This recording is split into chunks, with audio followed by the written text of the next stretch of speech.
I never imagined a single evening could rewrite the entire map of my life. What began as a simple dinner, a quiet movie night with my stepson, slowly unraveled into something I never saw coming.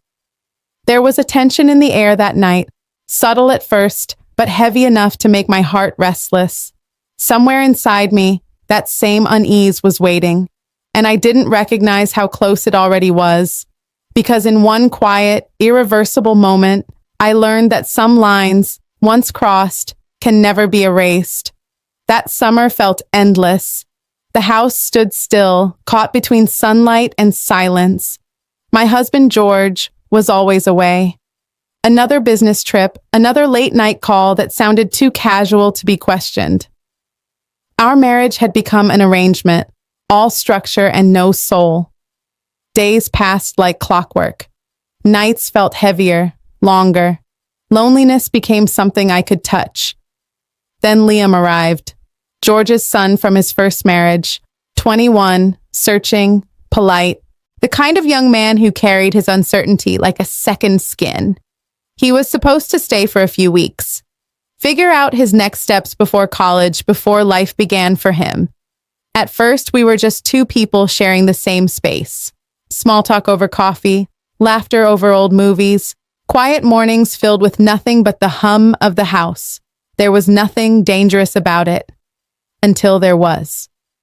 One evening, George called to say he wouldn't be coming home.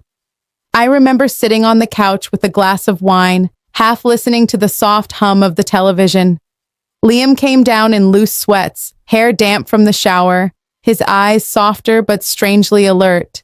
He sat across from me, the space between us suddenly too small, and said quietly, "You look lonely." I tried to laugh it off, said I was just tired. But the way he looked at me didn't fade. He had been watching, noticing the books I read, the perfume I wore, the way I stared too, long at empty rooms. His attention began to feel heavier, sharper than he said it. The one thing that broke the fragile silence between us. "I don't think George deserves you." My chest tightened.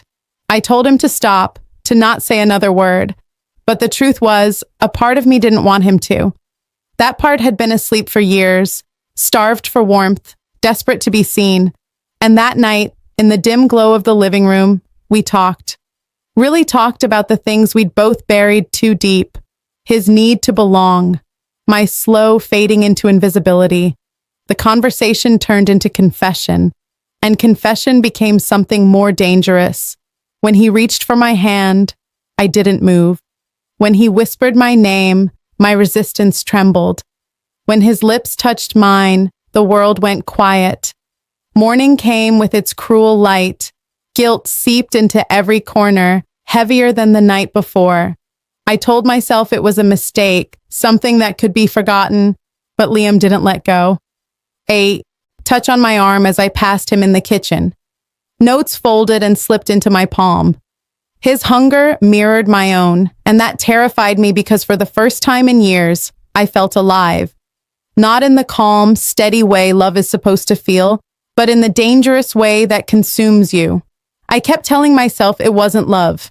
Maybe it wasn't. Maybe it was just two lonely people searching for something they'd lost in different ways.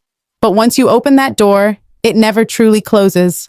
Every shared look, every word left unsaid, it all built toward a truth neither of us could face.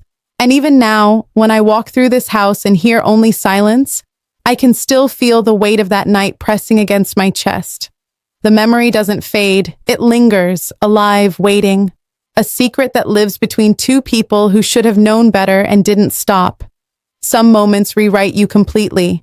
And no matter how hard you try to move past them, they never let you go.